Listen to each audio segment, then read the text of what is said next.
Balik maneh nang channel Ormas Bahagia. Saiki ini ono program anyar jenenge Wayahe Kismis.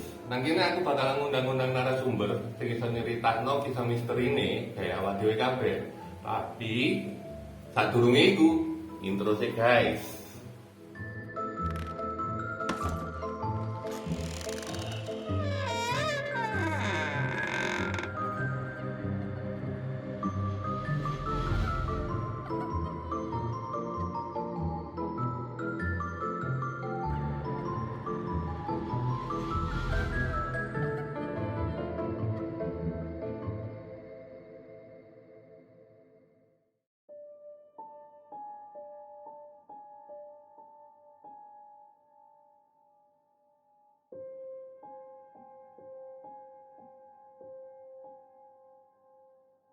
Oke guys, langsung aja ya. Aku nang kene saiki ketekan tamu, koncoku jenenge Deo Ambon. Nah, koncoku iki kebetulan duwe channel sing ngulas-ngulas tentang sejarah, tentang pengalamannya DE yang ada yang pernah tak cek waktu itu channelnya yang bikin aku penasaran tentang kisah misterinya dia. Oke Mbon, piye kabare, Jo? Alhamdulillah baik. Alhamdulillah baik. Assalamualaikum warahmatullahi wabarakatuh. Waalaikumsalam warahmatullahi wabarakatuh. Nah, channelmu ancen kayak ngono biasa ya. Iya. Oh, iya. Oke, Mbon. Dadi ngene, Mbon. Nah, aku saiki kan gawe program Kismis iki, Mbon. Dadi Wayahe Kismis iki nyeritakno kisah misteri sing iso dipakekno nang kabeh nang arek-arek ngono. Nah, aku sempet nonton konten Kilas Masa. Aku penasaran ambek salah satu kontenmu sing judule pengalaman tinggal di rumah angker. Aku sempet sekilas tak lihat, oh menarik. Makanya kepengen langsung takut nang awakmu langsung timbang apa aku pengen ngerti lebih jelas, lebih detail Mbon. Piye Mbon? Jadi nek waktu tinggal di satu daerah di Surabaya itu kebetulan nggak tahu kenapa kebetulan itu rumah yang tak tinggal itu angker ya, dan angkernya kita gak menyadari hal itu angker, tapi lambat laun berjalan itu akhirnya ada 1-2 godaan, cuman kita masih menafsirnya sebagai mungkin lupa atau apa, seperti hal-hal gitu itu lupa atau mungkin halusinasinya kita terlalu capek atau apa. Terus ya kalau tentang rumah itu sih sebetulnya rumahnya tuh ya biasa, cuman karena ada efek bekas ada orang meninggal di salah satu kamarnya itu, jadi akhirnya jatuhnya ke angker bulan kesannya angker itu jadi bukan kesannya memang angker. Ya kesannya memang nggak ada kesan angker atau gimana, cuman emang rumahnya bersih gitu aja, kosong. Tapi udah kosong waktu itu. Memang kan ada satu masalah yang buat aku pindah ke dengan waktu yang sangat singkat. Jadi kita gak survei lokasi atau survei rumah apa gimana, tiba-tiba ditawari salah satu teman kita buat ninggali rumahnya. Ya udah kita tinggal di situ. ITKT apik kan nawani. Iya terus bener. Ya akhirnya ya udah tinggal aja di situ. Tinggal di situ. Awalnya aman-aman aja ya. Selama 1-2 minggu, 1 bulan lah, mungkin 1 bulan itu mungkin masih biasa. Biasa. Akhirnya terus setelah lewat 2-3 bulanan baru ada goda-godaan gitu. Oke. Lah, maksudnya sing luwih spesifik mana ya? Maksudnya goda-godaane lek nang kontenmu aku nonton kan macam-macamnya, mulai sing kesandung pocong, terus mari ngono sing MS istilahnya ono nonton langsung wujudnya sing pernah meninggal itu tadi. Luwih spesifiknya piye? Jadi waktu yang mungkin masih taraf logika itu ketika kita tinggal di situ malam hari, TV sering nyala sendiri. Gitu. TV sering nyala sendiri, mungkin kita pikir Konslet itu atau rusak atau TV-nya atau gimana. Memang pada waktu itu TV kita udah tua. Oh, TV tabung ya. TV tabung udah tua. Pikir kita ya Wayai. memang udah umur lah. Mm-mm. Memang udah umur gitu. Tapi ternyata berjalan gangguannya semakin ekstrim. Ekstrimnya dalam Semakin bentuk ekstrim. Pertama kita kalau mau keluar rumah itu kan rumahnya itu pintu jendelanya besar, jendela kacanya besar gitu, satu rumah gitu. Kita keluar seperti di dalam itu seperti ada orang lewat, kayak rame gitu. Oh, jadi kayak sak klebat gitu ya. Jadi rame orang lewat lah. Cuman kita, wah kok ngene ya omane ya. Kok ngene? Wis lah gak masalah. Kita pergi, sering pergi keluar kota. Dan banyakan orang-orang di sana itu bilang rumahnya rame, akeh wong bengok-bengok anu ngene. Padahal waktu kita tinggal di luar kota itu nggak ada siapa-siapa di rumah. Jadi kalau membo-membo ya istilahnya. Beda karo membo-membo. Beda. Kalau itu memang menggoda. Ngoda ya. Jadi ndak. Tapi sempet MS cerita itu ada yang membo-membo. Bahkan MS ngenteni efek kopi. Jadi MS sampai ngenteni karo Pak RW. Ono membo-membo numpak sepeda motor 2 atau 3 4 ngono lho. Jare mlebu omah pas diparani gak ono. Oh ya. Itu membo-membo kan itu, Pak. Ada satu pengalaman itu kita udah pindah ke lain tempat. Tapi kunci waktu itu udah dikembalikan emang, tapi belum sepenuhnya masa kontrak itu habis emang. Ujung kunci udah dikembalikan. Kalau nggak salah kunci belum dikembalikan, aku lupa kunci dikembalikan atau belum, lupa aku. Setelah itu depan rumah itu laporan bahwasanya setiap malam itu di sini ada anak laki perempuan rame, entah itu seperti narkoba, miras atau pokoknya melakukan hal-hal negatif apa. Cuman orang tetangga ini masih saling menghormati, cuman istilahnya ditegur aja. Dalam arti ditegur itu lapor Pak RT. Lapor ke Pak RT. Pak, ini seperti ini. Beberapa hari kemudian ternyata itu terjadi lagi.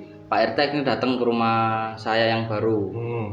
Ke rumah saya yang baru itu kebetulan nggak jauh dari rumah yang lama. Ke rumah saya yang baru, akhirnya diceritakan ke orang tua saya, ke ibu. Cerita. Pada hari dan tanggal itu aku sama masku itu ada di dalam rumah, nggak kemana-mana. Oke. Kebetulan di rumah semua.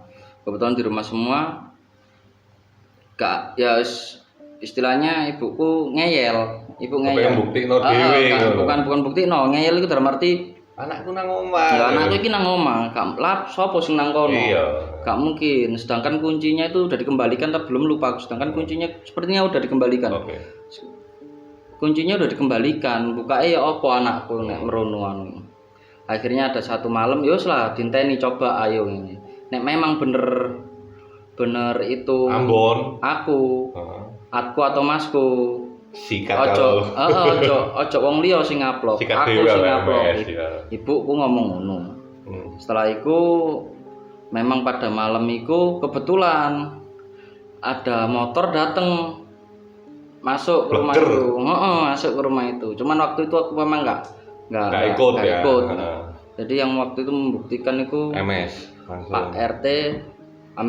Pak RT, ibu sama toko masyarakat sekitar lah. Akhirnya motor itu masuk, selang 10-15 menit, 10 menitan lah mungkin ikut masuk juga gerombolan ini. Istilahnya yang digerebek ya. Ternyata waktu digerebek rumah itu masih kuncian, gelap semua, nggak ada orang. Memang nggak ada orang di dalam.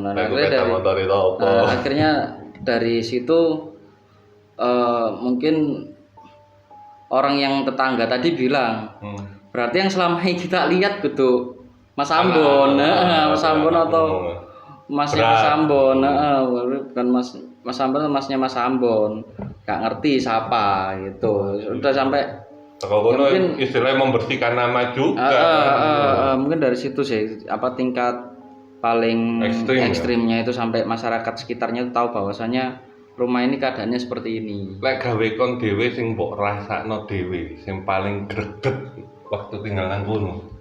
Kalau paling greget tinggal di situ itu kebetulan aku nempati kamar nomor 1 paling depan. Dan aku punya temen, dia pinter ngelukis, pinter gambar-gambar. Aku suka musik metal-metal gitu kan. Suka musik metal-metal, tak suruh gambar logonya Iron Maiden di salah satu tembok. Gambaran nang kene logo Iron Maiden. Gambaran ambek cat. Gambar selesai. Gak mungkin dia nyelesaikan satu hari penuh. Satu hari penuh gak mungkin. Akhirnya dia pulang. Aku tak lihat gambar ya emang bagus. Walaupun setengah jadi ya. Bagus, sudah kelihatan sketsanya, udah kelihatan lah. Setelah itu tidur, besoknya seumpama gambar ini ada di sini. Besoknya dia pindah di sini. Tapi aku nggak nyadar. Oh, anggapanmu paling pindah ini. Oh, ya, nggak nyadar aku. Biasa bangun tidur biasa. Ngapain aktivitas lain-lainnya wis. Ketika temanku datang mau ngelanjutno gambar, dia kaget, loh iki wingi prosoku tak gambar nang sebelah kene, kok nang kene, loh iya ta gitu, loh iya iki wingi wis tak ukur-ukur nang daerah kene, nang sebelah iki, kok saiki pindah di sebelah sini, tembok sebelah kene, kok iso, iling-ilingen maneh, enggak memang bener tak gambar sebelahnya. Akhirnya aku nyadarnya waktu mau tidur kemarin malamnya. Iya, aku wingi bengi hari turu iku kebetulan tidurku ya hadap ke gambar itu kan. Iya, aku mau bengi turu iku terus aku madhep gambare. Terus saiki dhek nang sampingku ya iki. Oh iya ya ngene. Iya bener juga dari situ gak dilanjutno gambar itu. Wis gak usah dilanjutno wis. Iya aku ya wedi anu ngene teman-teman gitu. Ya mungkin hal ekstrimnya itu juga ada satu kenangan sih yang di situ nggak boleh nyebutno kita sendirian. Wah, jadi kalau seumpama dulu sering telepon-teleponan gitu, bilang sama siapa di rumah sendiri. Ya kayak mitos ya. Bukan mitos sih sebenarnya. Sebenarnya mereka nunjukkan eksistensinya bahwasanya aku ada di sini. Kon nggak nganggep aku berarti. Kamu nggak sendirian. Ya. Ketika aku bilang iya sendiri, itu gitarnya bunyi di kamar nomor 1 tempat gitu, cereng gitu. Duh, kok muni ya? Tak buka kamarku tak tonton. Kok muni ya? Aku cuek, mungkin salah denger. Berapa kali telepon, gitu lagi terulang lagi hal itu. Akhirnya dari situ, waduh iki, nggak wajar udah. Wajar bolak-balik. Nggak wajar iki. Ya udah, aku pun tinggal di situ cuman beberapa bulan. Dari masa kontrak 2 tahun cuma tak tinggal beberapa bulan aja. Itu paling wangker. Iya, soalnya itu iku mau soalnya awake dhewe gak betah lah nek digawe koyo ngono. Iya, Pak. Terore bengi masalahe. Gak betah awake dhewe digawe ngono. Dadi wis alangkah bae awake dhewe sing ngalah pindah ae. Oh, ngalahi. Terus sing iki sing pesandung pocong yo piye? Itu juga ada di salah satu cerita kita yang di channelku. Jadi ketika rumah yang sama atau? Rumah yang sama. Rumah yang sama. Jadi ketika pada waktu itu malam, kebetulan teman-teman kan sering ngumpul di rumah. Pedae rapino, dalam arti rapino itu biar parkirnya nggak sembarangan. Kalau yang ada yang bisa masuk, kalau ada yang di luar ya di luar. Tapi rapino lah, MS ngomong. Kita masih buka kan itu rumahnya juga gimana ya? Rumahnya juga masuk gang. Masuk gang kecil dia emang. Jadi ketika pintu tak buka, temanku keluar duluan, aku keluar. Kita kesandung. Kesandung nyadar dilihat tuh. Pocongan kita loncat lagi masuk rumah. Tadi kan buka lawang ya. Buka pintu, masuk Sandung. Setelah itu ada kejadian ke Sandung itu, langsung udah pergi aja dari rumah. Mari pergi, kita kosongi dulu lah rumahnya. Istilahnya wis ojo nang kene sik lah, kabur sik lah gitu. Kita pergi dulu lah dari rumah, kita kosongi rumah. Ketika kita ngosongi rumah, kan spion ada di kanan kiri. Kita aku sama temanku yang di belakang sendiri itu kelihatan kalau ada cahaya di belakang kita itu. Padahal namanya peteng. Padahal rumahnya kosong. Gangnya ini kosong, gelap. Ada kayak cahaya itu dua gini yang kayak nyorot ke kita. Kayak motor. Cuman aku gak ini, cuman tak lihat tuh. Ngurus lah wis kadung nganu itu. Ayo nang cepet. Karena waktu yang di depan itu ibu, depan lagi keduanya temen. Pokoknya aku belakang sendiri. Aku di belakang sendiri itu akhirnya kita istilahnya kabur sih. Iya. Berarti yo nganu yo mon yo istilahnya wangker banget Pak iku Pak. Iya, kalau dibilang angker banget ya memang angker. Angker sebetulnya angkernya itu menurut kita itu ya ekstrim juga karena ekstrimnya dia berani nunjukkan sosok seperti manusia yang aktivitas di dalam rumah situ. Membo lah ya. Aktivitas di dalam rumah situ. Seperti itu sih kurang lebihnya. Berarti istilahnya oma angker wis suwe kak dinggoni terus ya mungkin karena takdir ada yang meninggal di situ juga. Akhirnya oleh kesan angkernya malah ceket maneh ngono lho ya. Iya bener. Oke. Ya wis. Iki engko aku ya ape bahas sing anu sik kene ngopi-ngopi sik ya. Boleh. Oke, lanjut maneh engko ya guys. Tak ngopi-ngopi sik.